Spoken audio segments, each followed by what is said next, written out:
ناظرین اکرام، حضرت موسیٰ علیہ السلام اللہ تعالیٰ کے جلیل القدر نبی ہیں، جن کو اللہ تعالیٰ سے کلام کرنے کا شرف حاصل تھا، اور اسی شرف کی وجہ سے آپ کو کلیم اللہ کا لقب ملا۔ ناظرین، آپ کو بتاتے چلیں کہ حضرت موسیٰ علیہ السلام کی پیدائش مصر میں ہوئی، اور حضرت ہارون علیہ السلام آپ علیہ السلام کے حقیقی بڑے بھائی تھے۔ حضرت موسیٰ علیہ السلام کی دعا کی بدولت اللہ تعالیٰ نے انہیں بھی نبوت عطا فرمائی اور حضرت موسیٰ علیہ السلام کا مددگار بنایا۔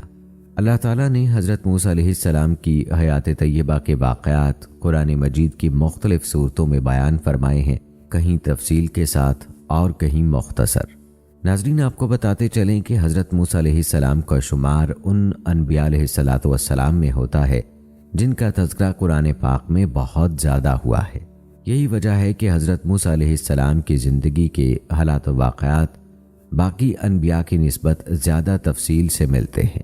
ناظرین، حضرت موسیٰ علیہ السلام ابھی دنیا میں نہیں آئے تھے کہ آپ علیہ السلام کے تذکرے شروع ہو چکے تھے، اور آپ علیہ السلام کی پیدائش کو روکنے کی خاطر ہزاروں لاکھوں بچے قتل کر دیے گئے تھے۔ یہ 1520 قبل مسیح کی بات ہے۔ مصر پر فرعون بادشاہ منفتح ثانی کی حکومت تھی۔ بعض نے اس کا نام منفتح بھی لکھا ہے، اور وہ والد رمیسس کے بڑھاپے کی وجہ سے عملاً حکمران بنا ہوا تھا۔ خدائی کا دعوے دار یہ بادشاہ بڑا ظالم و جابر تھا۔ اس نے بنی اسرائیل کو اپنا غلام بنا رکھا تھا، حالانکہ وہ حضرت یوسف علیہ السلام کے زمانے سے وہاں رہائش پذیر تھے۔ حضرت یوسف علیہ السلام نے اپنے والد حضرت یعقوب علیہ السلام اور اپنے بھائیوں کے لیے ایک قطعہ زمین اس وقت کے فرعون بادشاہ ریان بن ولید سے حاصل کیا تھا۔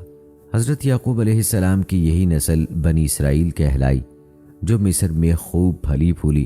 یہ لوگ حضرت یعقوب علیہ السلام کے دین کے پیروکار تھے، چنانچہ اس وقت اللہ کے نزدیک یہ سب سے بہتر جماعت تھی۔ انہوں نے فرعون کو سجدہ کرنے اور اسے اپنا رب ماننے سے انکار کر دیا تھا۔ اسی وجہ سے بادشاہ اور اس کے حواری ان پر ظلم و ستم کے پہاڑ ڈھاتے اور ان سے گھٹیا کام کرواتے۔ ناظرین، یہ تھا مختصر تعارف حضرت موسیٰ علیہ السلام کے زمانے کا۔ جہاں تک بات ہے آپ علیہ السلام کے نام و نسب کی، تو حضرت موسیٰ علیہ السلام کا نام اور نسب مبارک یوں بتایا جاتا ہے: موسیٰ بن عمران بن کاہس بن آزر بن یعقوب بن اسحاق بن ابراہیم۔ ناظرین، حضرت موسیٰ علیہ السلام کی پیدائش کا واقعہ بڑا دلچسپ اور ایمان افروز ہے، اس لیے موسیٰ علیہ السلام کے واقعات کا آغاز اسی واقعے کے ساتھ کرتے ہیں۔ ناظرین، حضرت ابن عباس رضی اللہ تعالی عنہ اور حضرت ابن مسعود رضی اللہ تعالی عنہ سے مروی ہے کہ فرعون نے خواب دیکھا تھا کہ گویا ایک آگ بیت المقدس کی طرف سے چلی آ رہی ہے، اور اس نے مصر کے گھروں اور تمام قبطیوں یعنی بنی اسرائیل کے مخالف فرعونیوں کے گروہ کو جلا ڈالا، لیکن بنی اسرائیل کو آنچ تک نہ آئی۔ فرعون نے بیدار ہونے کے بعد اپنے ملک کے تمام کاہنوں، نجومیوں، جادوگروں اور دیگر ماہرین کو جمع کیا اور سب سے اس خواب کی تعبیر معلوم کی، جس پر انہوں نے جواب دیا: بنی اسرائیل میں ایک بچہ پیدا ہوگا اور اس کے ہاتھ اہل مصر کی ہلاکت ہوگی۔ نیز بنی اسرائیل کے ہاں بھی شروعات ہی سے یہ بات مشہور تھی کہ انہی میں ایک بچہ پیدا ہوگا جو بڑا ہو کر فرعون کا تختہ الٹے گا اور بنی اسرائیل کے پاس مصر کی باغ ڈور آئے گی۔ یہ خبر فرعون مصر کو بھی اس کے درباریوں نے پہنچا دی تھی، لہٰذا اس خواب کے بعد وہ مزید فکر مند ہو گیا اور اس نے حکم جاری کر دیا کہ بنی اسرائیل میں پیدا ہونے والے تمام لڑکے قتل کر دیے جائیں۔ اس حکم کے بعد فرعون کے حواریوں اور اس کے سپاہ نے ہر ممکن اقدام اٹھا لیا کہ کوئی نومولود لڑکا زندہ نہ بچ پائے، لیکن اللہ کے فیصلے اٹل ہوتے ہیں۔ دیکھتے ہی دیکھتے بنی اسرائیل کے ہزاروں نومولود بچے ذبح کر دیے گئے۔ پھر ایک وقت وہ آیا کہ جب قبطی سرداروں نے فرعون سے کہا کہ اگر بنی اسرائیل کے لڑکوں کا اس طرح قتل عام ہوتا رہا تو ہمیں آئندہ خدمت گار ملنا مشکل ہو جائیں گے، اور پھر ہمارے یہ کمتر، گھٹیا اور غلیظ کام کون کرے گا؟ اس پر فرعون نے حکم جاری کیا کہ 1 سال چھوڑ کر بچے قتل کیے جائیں، اور انہی حالات میں حضرت موسیٰ علیہ السلام پیدا ہوئے۔ نجومیوں نے فرعون کو اطلاع دی کہ بچہ پیدا ہو چکا ہے۔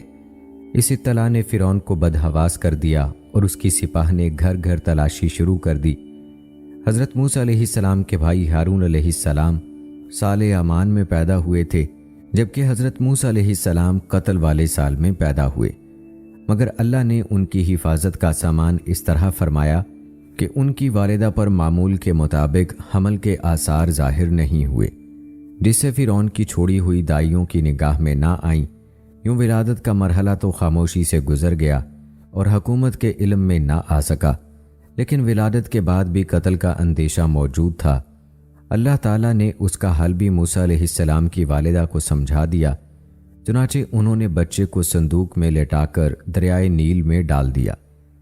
جیسا کہ قرآن پاک میں ارشاد ہے، ہم نے موسیٰ کی ماں کو وحی کی کہ اسے دودھ پلاتی رہے، اور جب تجھے اس کی نسبت کوئی خوف معلوم ہو تو اسے دریا میں بہا دینا، اور کوئی ڈر، خوف یا رنج و غم نہ کرنا، ہم یقیناً اسے تیری طرف لوٹانے والے ہیں اور اسے اپنے پیغمبروں میں سے بنانے والے ہیں۔ دوستو، علامہ طبری رحمۃ اللہ علیہ فرماتے ہیں کہ حضرت موسیٰ علیہ السلام کی والدہ نے 3 دن آپ علیہ السلام کو دودھ پلایا اور چوتھے دن لکڑی کے صندوق میں رکھ کر دریا میں ڈال دیا، جبکہ بعض دیگر مفسرین نے دودھ پلانے کی مدت 3 ماہ بیان کی ہے۔ صندوق دریا میں بہتا ہوا فرعون کے محل کے پاس پہنچ گیا جو لبے دریا تھا۔ فرعون کے نوکروں نے صندوق اٹھایا اور فرعون کی بیوی آسیہ کی خدمت میں پیش کر دیا۔ آسیہ بے اولاد تھیں، تو انہوں نے جب صندوق میں ایک حسین و جمیل چاند جیسے بچے کو لیٹے دیکھا تو فریفتہ ہو گئیں۔ بے اختیار بچے کو گود میں اٹھایا اور جلدی سے فرعون کے پاس لے گئیں اور بولیں، یہ میری اور تمہاری دونوں کی آنکھوں کی ٹھنڈک ہے، اسے قتل نہ کرنا، شاید یہ ہمیں فائدہ پہنچائے یا ہم اسے اپنا بیٹا بنا لیں۔ اہلیہ کی شدید خواہش کے پیش نظر فرعون نے بادل ناخواستہ پرورش کی اجازت دے دی۔ ادھر حضرت موسیٰ علیہ السلام کی والدہ نے انہیں دریا کے سپرد تو کر دیا تھا، لیکن وہ بے قرار تھیں، چنانچہ انہوں نے حضرت موسیٰ علیہ السلام کی بہن مریم بنت عمران کو بھائی کی خبر گیری کے لیے بھیجا۔ مریم دور سے صندوق کو دیکھتے ہوئے دریا کے کنارے کنارے چلتی ہوئی فرعون کے محل تک پہنچ گئیں، جہاں فرعون کی بیوی دیگر عورتوں کے ساتھ بڑی دیر سے معصوم بچے کو دودھ پلانے کی کوششوں میں مصروف تھی، لیکن کوئی آیا انہیں دودھ پلانے اور چپ کروانے میں کامیاب نہیں ہو رہی تھی۔ جیسا کہ قرآن پاک میں ارشاد ہے، اور ہم نے پہلے ہی سے اس پر دائیوں کے دودھ حرام کر دیے تھے۔ جوں جوں وقت گزرتا جا رہا تھا، بھوکے بچے کی بےتابی دیکھ کر آسیہ کی بے چینی بڑھتی جا رہی تھی۔ حضرت موسیٰ علیہ السلام کی بہن مریم دروازے پر کھڑی یہ سب منظر دیکھ رہی تھیں۔ بالآخر بول پڑی، کیا میں تمہیں ایسا گھرانہ بتاؤں کہ جو تمہارے اس بچے کو پالیں اور اس کی خیر خواہی سے پرورش کریں؟ فرعون کی بیوی کی خواہش پر مریم جلدی سے جا کر اپنی والدہ کو محل میں لے آئیں، اور حضرت موسیٰ علیہ السلام نے فوری طور پر اپنی والدہ کی چھاتی سے لگ کر دودھ پی لیا۔ یوں اللہ تعالیٰ نے آپ علیہ السلام کی والدہ سے کیا ہوا وعدہ پورا کر دکھایا، اور اسی بارے میں ارشاد باری تعالیٰ ہے، سو ہم نے ان کو ان کی ماں کے پاس پہنچا دیا تاکہ اس کی آنکھیں ٹھنڈی ہوں اور وہ غم نہ کھائیں اور جان لیں کہ اللہ کا وعدہ سچا ہے، لیکن اکثر لوگ نہیں جانتے۔ روایات میں آتا ہے کہ آسیہ نے حضرت موسیٰ علیہ السلام کی والدہ سے استدعا کی کہ وہ محل ہی میں رہنے لگیں اور اس بچے کی پرورش کریں، لیکن موسیٰ علیہ السلام نے انکار کر دیا کہ میرے شوہر اور بچے پریشان ہوں گے۔ اس پر آسیہ بچہ انہیں دینے پر مجبور ہو گئیں۔ پھر اس نے بچے کے لیے وظیفہ بھی مقرر کر دیا۔ یوں اللہ کی شان دیکھیے کہ جس بچے کے خوف سے فرعون نے ہزاروں بچے ذبح کروا دیے، وہ بچہ فرعون ہی کی زیر نگرانی اور سرکاری تحفظ میں پروان چڑھنے لگا۔ دوستو، روایات کے مطابق حضرت موسیٰ علیہ السلام رضاعت کی عمر تک اپنی والدہ کے پاس ہی پرورش پاتے رہے۔ پھر جب آپ علیہ السلام کا دودھ چھڑوایا گیا تو والدہ نے آپ علیہ السلام کو دوبارہ فرعون کی بیوی کے حوالے کر دیا۔ ایک روز کا ذکر ہے کہ آسیہ اور فرعون اپنے محل میں بیٹھے تھے۔ آسیہ نے حضرت موسیٰ علیہ السلام کو اٹھا کر فرعون کی گود میں بٹھا دیا۔ حضرت موسیٰ علیہ السلام نے فرعون کی گود میں بیٹھتے ہی اس کی داڑھی پکڑ لی اور پھر اس کے منہ پر تمانچہ رسید کر دیا۔ بعض روایات میں ہے کہ ان کے ہاتھ میں ایک چھڑی تھی جس سے وہ کھیل رہے تھے، وہ فرعون کے سر پر دے ماری۔ فرعون غصے میں آگ بگولا ہو گیا۔ وہ کاہنوں کی بچہ پیدا ہونے کی پیش گوئی پر پہلے ہی بڑا فکر مند تھا۔ کہنے لگا، مجھے لگتا ہے کہ یہی وہ بچہ ہے، اور اس نے بچے کے قتل کا حکم دے دیا۔ آسیہ یہ دیکھ کر سخت پریشان ہو گئیں اور بولیں، یہ معصوم بچہ ہے، اسے کسی چیز کی عقل نہیں ہے، اس نے ایسا نادانی میں کیا ہے۔ بادشاہ سخت غصے میں تھا اور اسے بچے سے خوف آنے لگا تھا۔ بولا میں اسے قتل کر کے رہوں گا۔ آسیہ نے کہا اچھا آپ ذرا توقف کریں، اس کا امتحان لے لیتے ہیں، ابھی معلوم ہو جائے گا کہ اس نے یہ حرکت نادانی میں کی ہے یا جان بوجھ کر۔ یہ کہہ کر انہوں نے 2 تشت منگوائے، ایک میں دہکتے انگارے اور دوسرے میں سرخ یاقوت۔ پھر فرعون سے بولیں دیکھیں اگر اس بچے میں عقل ہوئی تو یاقوت اٹھائے گا ورنہ انگاروں کی طرف ہاتھ بڑھائے گا۔ 2 تشت حضرت موسیٰ علیہ السلام کے سامنے رکھ دیے گئے۔ آپ علیہ السلام نے یاقوت کی جانب ہاتھ بڑھائے، لیکن حضرت جبرائیل علیہ السلام نے فوراً ان کے ہاتھ کو انگاروں کی طرف بڑھا دیا۔ آپ علیہ السلام نے ایک انگارہ اٹھا کر منہ میں رکھ لیا، جس سے زبان جل گئی اور آپ علیہ السلام رونے لگے۔ فرعون نے جب یہ دیکھا تو خاموش ہو گیا اور اپنا فیصلہ تبدیل کر دیا۔ دوستو کہتے ہیں کہ زبان کے جل جانے ہی کی وجہ سے حضرت موسیٰ علیہ السلام کی زبان میں لکنت پیدا ہو گئی تھی۔ البتہ اللہ تعالیٰ نے حضرت موسیٰ علیہ السلام کو زندہ رکھنا تھا اور آپ علیہ السلام فرعون کے گھر میں بڑے ہوئے۔ دوستو حضرت موسیٰ علیہ السلام کی جوانی کا جو معروف واقعہ ہے وہ ایک قبطی کے قتل کے حوالے سے ہے، اور قرآن پاک میں بھی حضرت موسیٰ علیہ السلام کے ہاتھوں قبطی کے قتل ہونے کا واقعہ موجود ہے، جیسا کہ قرآن پاک میں ارشاد ہے اور جب موسیٰ جوانی کو پہنچے اور بھرپور جوان ہو گئے تو ہم نے ان کو حکمت اور علم عنایت کیا اور ہم نیکوکاروں کو ایسا ہی بدلہ دیا کرتے ہیں۔ مفسرین لکھتے ہیں کہ حضرت موسیٰ علیہ السلام شاہی محل میں آسیہ کی زیر نگرانی پرورش پاتے ہوئے جوان ہو گئے۔ آپ علیہ السلام نہایت خوبصورت، طاقتور، سمجھدار اور دانا انسان تھے اور مصر میں فرعون کے لے پالک بیٹے کے طور پر مشہور تھے۔ اسی وجہ سے ان کا روب و دبدبہ بھی بہت تھا۔ حضرت موسیٰ علیہ السلام کو اس بات کا علم تھا کہ وہ قبطی نہیں بلکہ اسرائیلی ہیں، لہٰذا جب فرعون اس کے حواریوں اور سپاہ کی جانب سے اسرائیلیوں پر ظلم ڈھائے جاتے تو آپ علیہ السلام کو بے حد دکھ ہوتا۔ اکثر اس ظلم کے خلاف آواز بھی بلند کرتے اور بے قصور اسرائیلیوں کی بھی مدد کرتے۔ روایات میں آتا ہے کہ ایک دن حضرت موسیٰ علیہ السلام محل سے نکل کر شہر کا گشت کر رہے تھے۔ آپ علیہ السلام نے دیکھا کہ ایک قبطی کسی اسرائیلی کو بری طرح سے زد و کوب کر رہا ہے۔ یہ منظر دیکھ کر آپ علیہ السلام رک گئے۔ اسرائیلی نے جب آپ علیہ السلام کو دیکھا تو مدد کے لیے پکار اٹھا۔ حضرت موسیٰ علیہ السلام دونوں کے قریب گئے اور قبطی کو روکنے کی کوشش کی، لیکن وہ ظلم سے باز نہ آیا۔ آپ علیہ السلام کافی دیر تک اسرائیلی کو چھڑوانے کی کوشش کرتے رہے، لیکن قبطی کسی طور پر اسے چھوڑنے کے لیے تیار نہ تھا۔ آخر کار آپ علیہ السلام سے ضبط نہ ہو سکا اور اسے ایک مکہ رسید کر دیا، جس سے وہ مر گیا۔ حالانکہ آپ علیہ السلام کی نیت اسے مارنے کی نہ تھی۔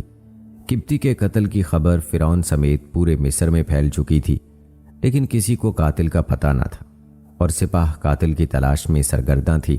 دوسرے دن حضرت موسیٰ علیہ السلام پھر گشت پر نکلے۔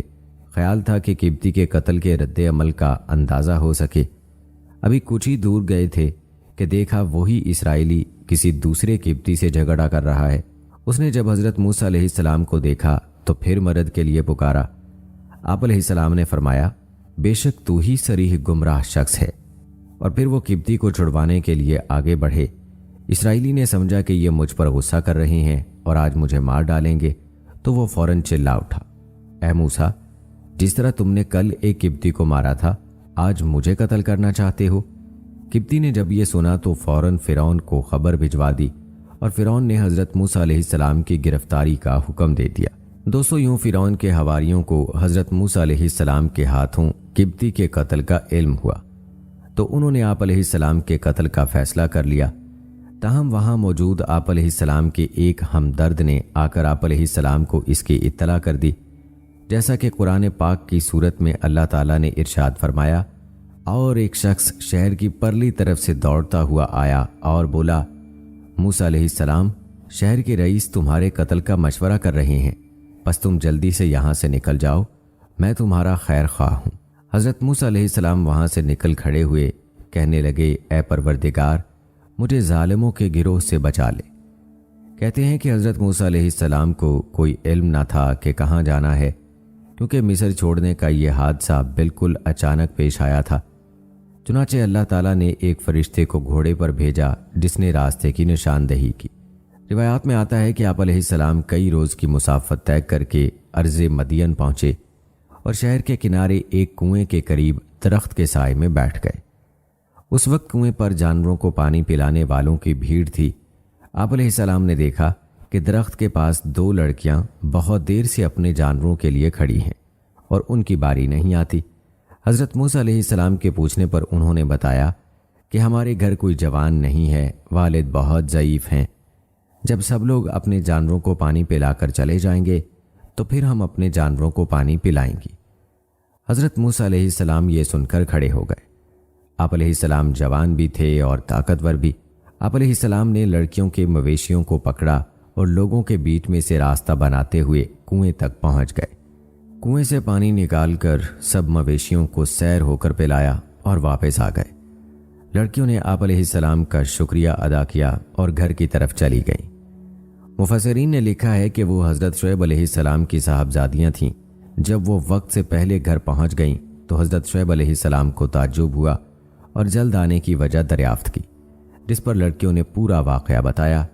حضرت شعیب علیہ السلام خوش ہوئے اور فرمایا، جاؤ اور اللہ کے اس نیک اجنبی بندے کو میرے پاس لے آؤ۔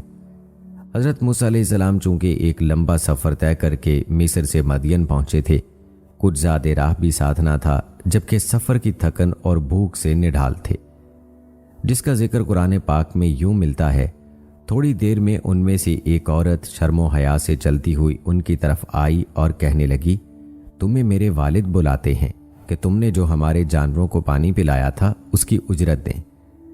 جب وہ یعنی حضرت شعیب علیہ السلام کے پاس آئے اور ان سے اپنا سارا حال بیان کیا تو انہوں نے کہا، اب کچھ خوف نہ کرو، تم نے ظالم قوم سے نجات پالی ہے۔ ایک لڑکی بولی، ابا جان، ان کو نوکر رکھ لیجئے، کیونکہ بہتر نوکر جو آپ رکھیں گے وہ ہے جو توانا اور امانت دار ہو۔ انہوں نے موسیٰ علیہ السلام سے کہا، میں چاہتا ہوں کہ اپنی 2 بیٹیوں میں سے ایک کو تم سے بیاہ دوں، اس شرط پر کہ تم 8 برس میری خدمت کرو، اور اگر 10 سال پورے کر دو تو وہ تمہاری طرف سے احسان ہے، اور میں تم پر تکلیف ڈالنا نہیں چاہتا، تم مجھے انشاءاللہ نیک لوگوں میں پاؤ گے۔ حضرت موسیٰ علیہ السلام نے اس شرط کو منظور کر لیا۔ قصہ مختصر، آپ علیہ السلام کا حضرت شعیب علیہ السلام کی ایک صاحبزادی سے نکاح ہو گیا۔ جب 10 سال مکمل ہو گئے تو آپ علیہ السلام نے اپنی والدہ اور بہن بھائیوں سے ملنے کے لیے مصر جانے کا قصد کیا اور حضرت شعیب علیہ السلام سے رخصت چاہی۔ حضرت شعیب علیہ السلام نے اپنی صاحبزادی کے ساتھ کچھ مال مویشی اور زیادہ راہ دے کر رخصت کیا۔ راستے میں ملک شام کے بادشاہوں سے خطرہ تھا، اس لیے عام راستہ چھوڑ کر غیر معروف راستہ اختیار کیا۔ سردی کا موسم تھا اور اہلیہ کے ہاں ولادت قریب تھی۔ پھر یہ کہ راستے سے بھٹک کر طور پہاڑ کی مغربی اور داہنی سمت جا نکلے۔ اندھیری رات تھی اور برفانی سردی۔ اس حال میں اہلیہ کو درد ذہ شروع ہو گیا۔ حضرت موسیٰ علیہ السلام نے سردی سے بچاؤ کے لیے پتھر سے آگ جلانا چاہی، لیکن پتھروں کے رگڑنے سے آگ روشن نہ ہو سکی۔ پریشانی کے عالم میں ادھر ادھر نظریں دوڑائیں تو دور کوہ طور پر آگ نظر آئی۔ اہلیہ سے فرمایا، میں نے وہاں آگ دیکھی ہے، وہاں جا کر تمہارے لیے آگ بھی لاتا ہوں، اور ممکن ہے کہ کوئی بندہ بشر بھی مل جائے جو راستہ بتا دے۔ یوں اللہ تعالیٰ کی منشا کے مطابق حضرت موسیٰ علیہ السلام طور سینا کی طرف چل دیے۔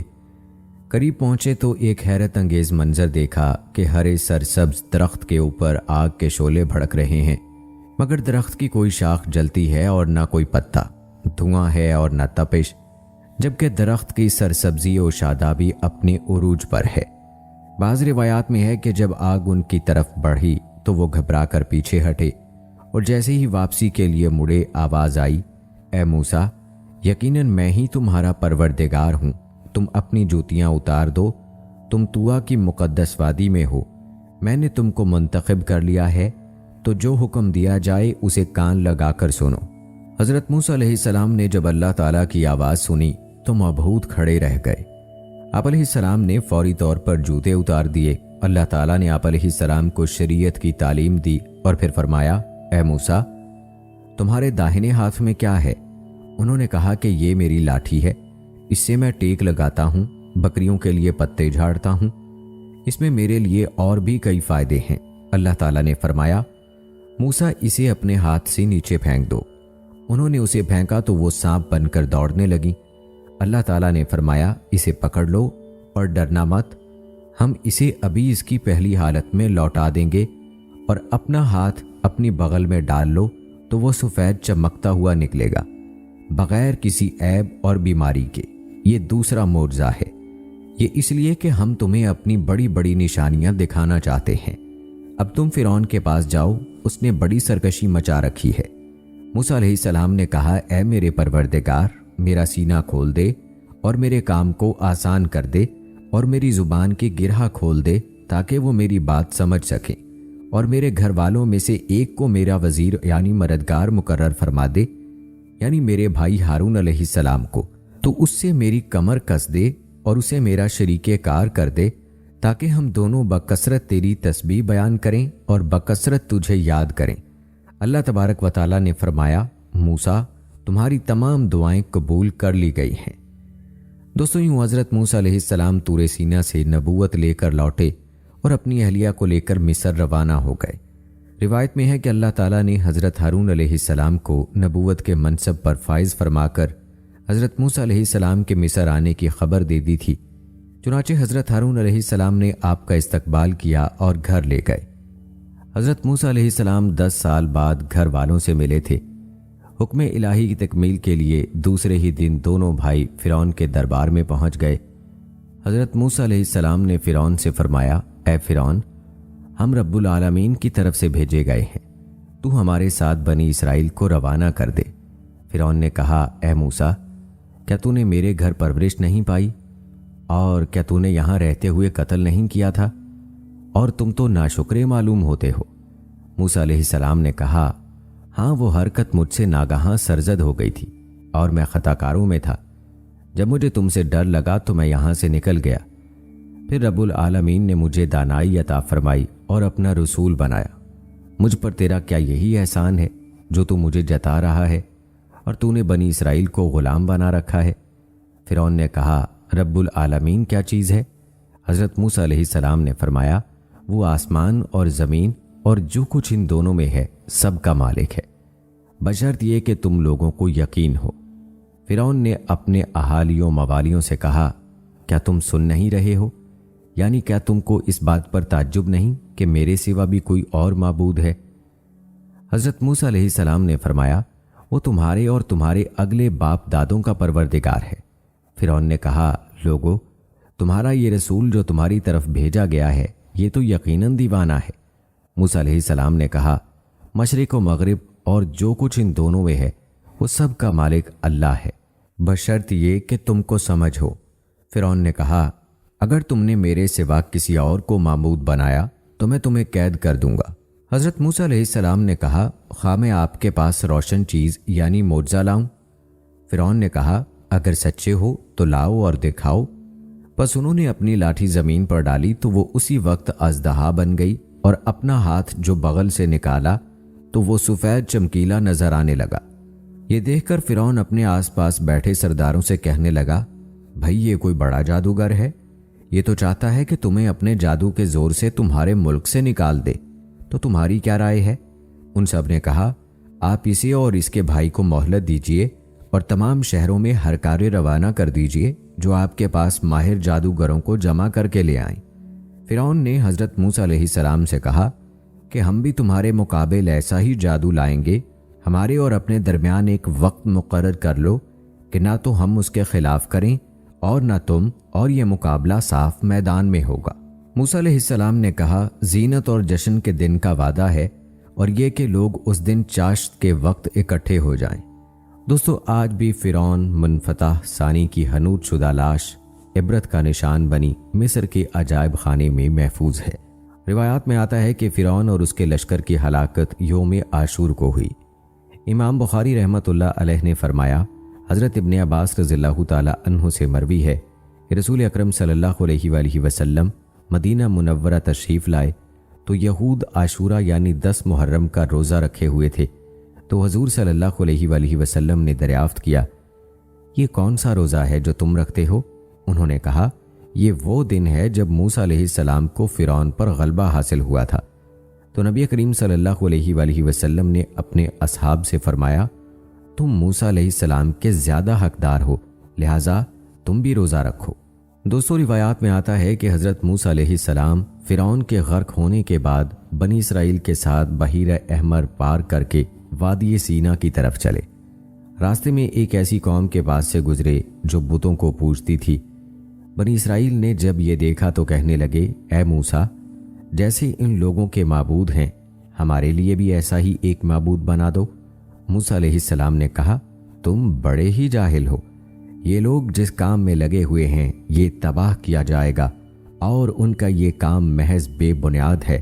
فرمایا کیا اللہ تعالیٰ کے سوا تمہارے لیے کوئی اور معبود تلاش کروں، حالانکہ اس نے تم کو تمام جہان والوں پر فوقیت دی ہے۔ حضرت موسیٰ علیہ السلام اپنی قوم کو لے کر آگے بڑھے۔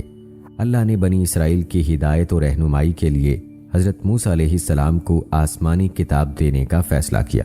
چنانچہ اللہ عز و جل نے آپ علیہ السلام کو 30 راتوں کے لیے کوہ طور پر بلایا، جس میں مزید 10 راتوں کا اضافہ کر کے اسے 40 راتیں کر دیا۔ حضرت موسیٰ علیہ السلام نے کوہ طور پر جانے سے قبل اپنے بھائی حضرت ہارون علیہ السلام کو اپنا جانشین مقرر کیا۔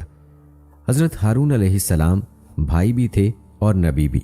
کہا جاتا ہے کہ حضرت موسیٰ علیہ السلام وقت مقررہ پر کوہ طور پہنچے اور پروردگار سے ہم کلام ہوئے تو کہنے لگے اے میرے پروردگار، مجھے اپنا جلوہ دکھا دیجئے، میں آپ کو ایک نظر دیکھ لوں۔ ارشاد ہوا تم مجھ کو ہرگز نہیں دیکھ سکتے، لیکن تم اس پہاڑ کی طرف دیکھتے رہو، وہ اگر اپنی جگہ پر برقرار رہا تو تم بھی مجھے دیکھ سکو گے۔ اور جب ان کے رب نے پہاڑ پر تجلی فرمائی تو تجلی نے اس کے پرخچے اڑا دیے اور موسیٰ علیہ السلام بے ہوش ہو کر گر پڑے۔ پھر جب ہوش میں آئے تو عرض کیا بے شک آپ کی ذات پاک ہے، میں آپ کے حضور میں توبہ کرتا ہوں اور میں سب سے پہلے آپ پر ایمان لانے والا ہوں۔ ارشاد ہوا کہ اے موسیٰ، میں نے تم کو اپنے پیغام اور اپنے کلام سے لوگوں میں ممتاز کیا ہے، تو جو میں نے تم کو عطا کیا ہے اسے پکڑ رکھو اور میرا شکر بجا لاؤ۔ اور ہم نے تورات کی تختیوں میں ان کے لیے ہر قسم کی نصیحت اور ہر چیز کی تفصیل لکھ دی۔ دوستو روایات کے مطابق یہ حضرت موسیٰ علیہ السلام کا اللہ عز و جل سے ہم کلامی کا دوسرا واقعہ تھا۔ روایات میں آتا ہے کہ حضرت موسیٰ علیہ السلام جب 40 سال راتوں کے لیے کوہ طور گئے تو پیچھے سامری نامی ایک قبطی نے، جو حضرت موسیٰ علیہ السلام کا پڑوسی تھا اور بظاہر آپ علیہ السلام پر ایمان لا کر ساتھ ہو گیا تھا، بنی اسرائیل سے سونے کے زیورات اکٹھے کر کے ایک بچڑا تیار کیا، جس میں اس نے حضرت جبرائیل علیہ السلام کے گھوڑے کے سموں کے نیچے کی مٹی بھی شامل کر دی۔ یہ مٹی اس نے چپکے سے اس وقت لی تھی جب حضرت جبرائیل علیہ السلام ان لوگوں کو دریا پار کروا رہے تھے۔ یہ بچڑا جب تیار ہو گیا تو یہ کچھ کچھ بیل کی آواز نکالتا تھا، یعنی جب اس میں ہوا داخل ہو جاتی تو اس میں سے گائے یا بیل کی آواز نکلتی۔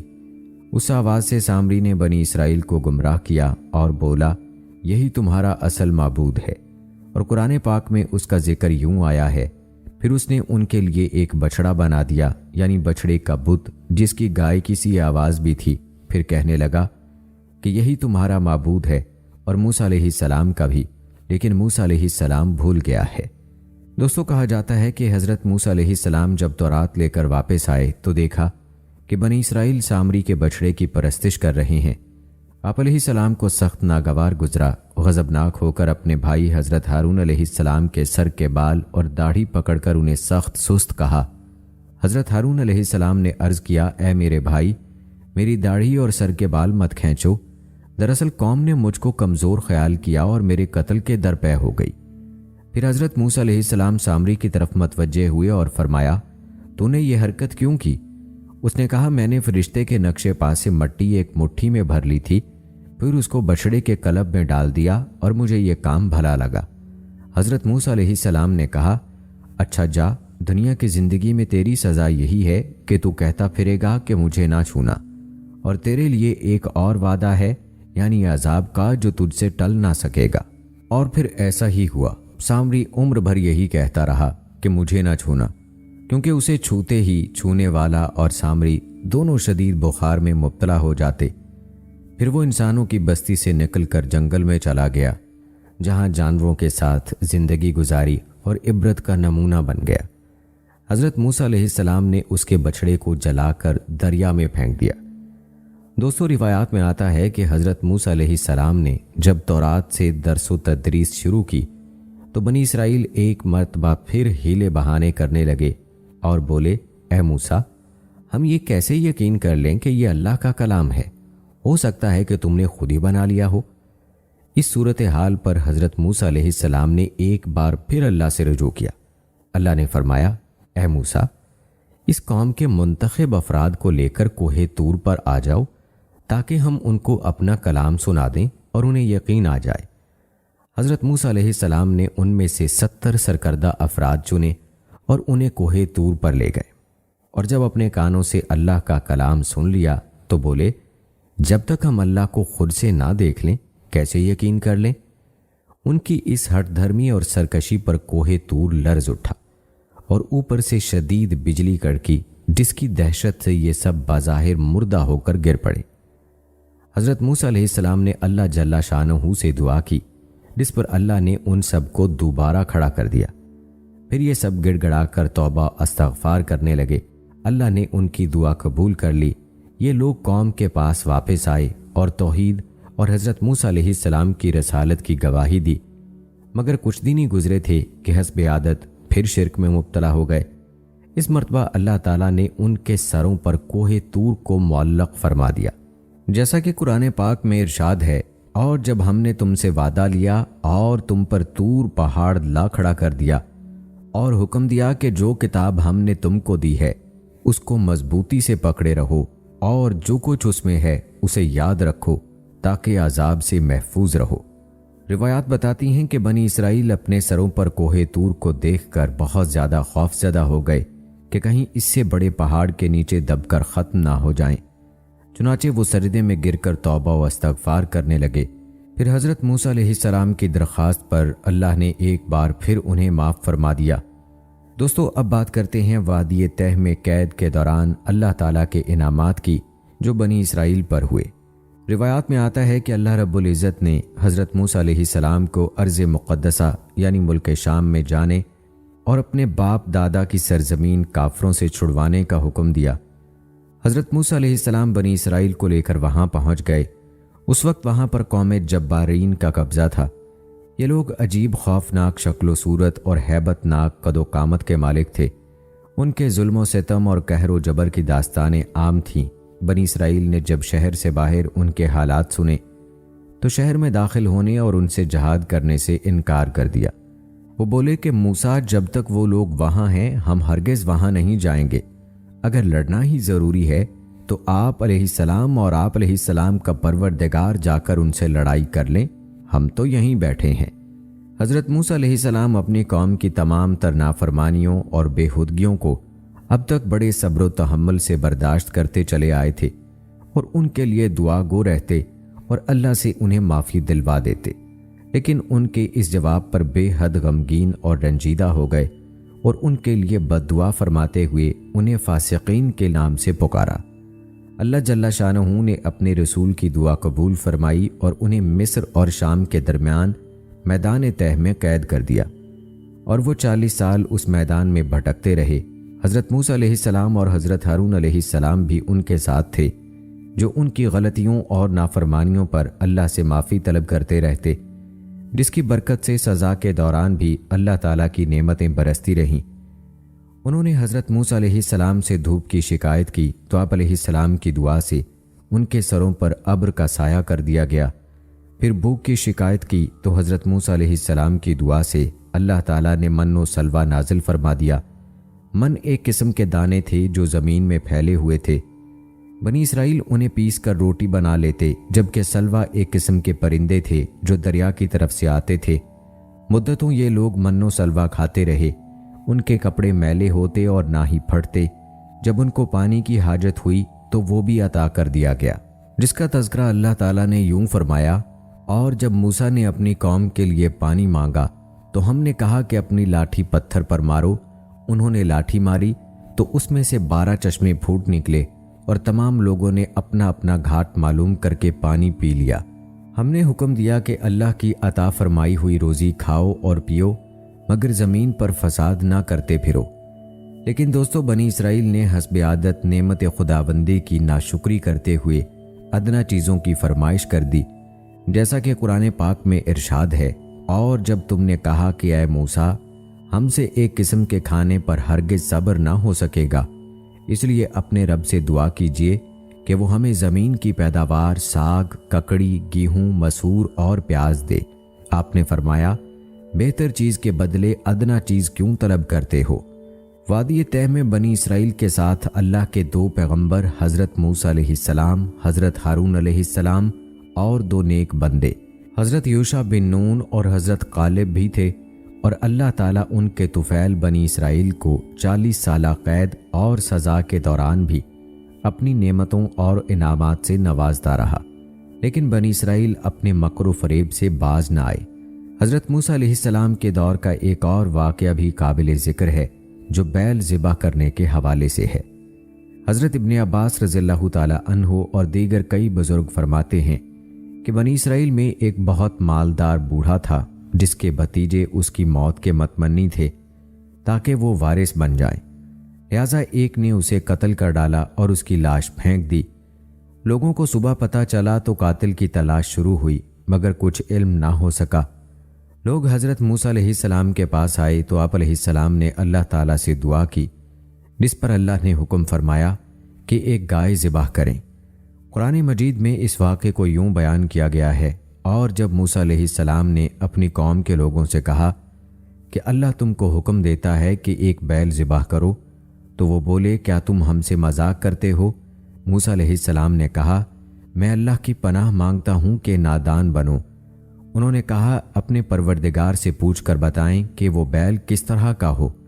کہا پروردگار فرماتا ہے وہ بیل بوڑھا ہو اور نہ بچڑا، بلکہ ان کے درمیان یعنی جوان ہو، سو جیسا تم کو حکم دیا گیا ہے ویسا کرو۔ انہوں نے کہا اپنے پروردگار سے پوچھ کر بتائیے کہ ان کا رنگ کیسا ہو۔ موسیٰ علیہ السلام نے کہا پروردگار فرماتا ہے کہ اس کا رنگ گہرا زرد ہو کہ دیکھنے والوں کے دل کو خوش کر دیتا ہو۔ انہوں نے کہا پروردگار سے پھر درخواست کیجیے کہ ہم کو بتا دے کہ وہ اور کس کس طرح کا ہو، کیونکہ بہت سے بیل ہمیں ایک دوسرے کے مشابہ معلوم ہوتے ہیں، پھر اللہ نے چاہا تو ہمیں ٹھیک بات معلوم ہو جائے گی۔ موسیٰ علیہ السلام نے کہا اللہ فرماتا ہے کہ وہ بیل کام میں لگا ہوا نہ ہو، زمین جوتتا ہو اور نہ ہی کھیتی کو پانی دیتا ہو، اس میں کسی طرح کے داغ نہ ہوں۔ غرض بڑی مشکل سے انہوں نے اس بیل کو ذبح کیا تو ہم نے کہا اس بیل کا کوئی سا ٹکڑا مقتول کو مارو، اس طرح اللہ مردوں کو زندہ کرتا ہے اور تم کو اپنی قدرت کی نشانیاں دکھاتا ہے تاکہ تم سمجھو۔ اللہ کے حکم کے مطابق گائے کے گوشت کا حصہ مقتول کے جسم سے ملایا گیا تو وہ زندہ ہو کر کھڑا ہو گیا، اس کی رگوں سے خون بہہ رہا تھا۔ پھر حضرت موسیٰ علیہ السلام نے اس سے سوال کیا کہ تجھے کس نے قتل کیا؟ اس نے جواب دیا مجھے فلاں بھتیجے نے قتل کیا۔ یہ کہہ کر وہ مر گیا اور جیسا تھا ویسا ہی ہو گیا۔ یوں اللہ تعالیٰ نے اس قوم کے کہنے پر قاتل کا پتہ انہیں بتا دیا۔ دوستو روایات میں حضرت موسیٰ علیہ السلام اور قارون کا واقعہ بھی نقل کیا گیا ہے، آئیے یہ واقعہ بھی آپ کے گوش گزار کرتے ہیں۔ دوستو قرآن مجید کی 28ویں سورت سورہ قصص کی آیات 76 تا 83 میں اللہ تبارک و تعالیٰ نے قارون کا تذکرہ فرمایا ہے۔ قارون حضرت موسیٰ علیہ السلام کے زمانے میں بنی اسرائیل کا ایک بہت امیر و کبیر لیکن نہایت متکبر، مغرور، ظالم اور حاسد شخص تھا۔ قرآن مجید کے مطابق اس کے خزانوں کی کنجیاں کئی طاقتور لوگ مل کر بمشکل اٹھا پاتے۔ حضرت عطا رحمہ اللہ سے روایت ہے کہ اسے حضرت یوسف علیہ السلام کا ایک مدفون خزانہ مل گیا تھا۔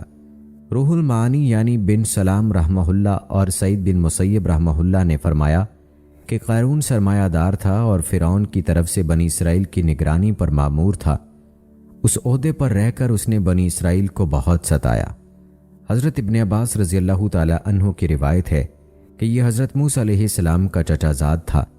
بعض روایات میں ہے کہ قارون تورات کا حافظ اور عالم تھا اور ان 70 اصحاب میں سے تھا جن کو حضرت موسیٰ علیہ السلام نے میقات کے لیے منتخب فرمایا تھا، مگر اسے اپنے علم پر ناز و غرور پیدا ہو گیا تھا اور اسے اپنا ذاتی کمال سمجھ بیٹھا تھا۔ روح المعانی میں محمد بن اسحاق کی روایت سے نقل کیا گیا ہے کہ قارون تورات کا حافظ تھا اور دوسرے بنی اسرائیل سے زیادہ اسے تورات یاد تھی، مگر سامری کی طرح منافق ثابت ہوا۔ اس کی منافقت کا سبب دنیا کی جاہ و عزت کی بے جا حرص تھی، اور چونکہ پورے بنی اسرائیل کی قیادت حضرت موسیٰ علیہ السلام کو حاصل تھی اور ان کے بھائی حضرت ہارون علیہ السلام ان کے وزیر اور شریک نبوت تھے، اس کو یہ حسد ہوا کہ میں بھی تو ان کی برادری کا بھائی اور قریبی رشتہ دار ہوں، میرا اس سیادت و قیادت میں کوئی حصہ کیوں نہیں؟ چنانچہ موسیٰ علیہ السلام سے اس کی شکایت کی۔ حضرت موسیٰ علیہ السلام نے فرمایا کہ یہ جو کچھ ہے اللہ تعالیٰ کی طرف سے ہے، مجھے اس میں کچھ دخل نہیں، مگر وہ اس پر مطمئن نہ ہوا اور حضرت موسیٰ علیہ السلام سے حسد کرنے لگا۔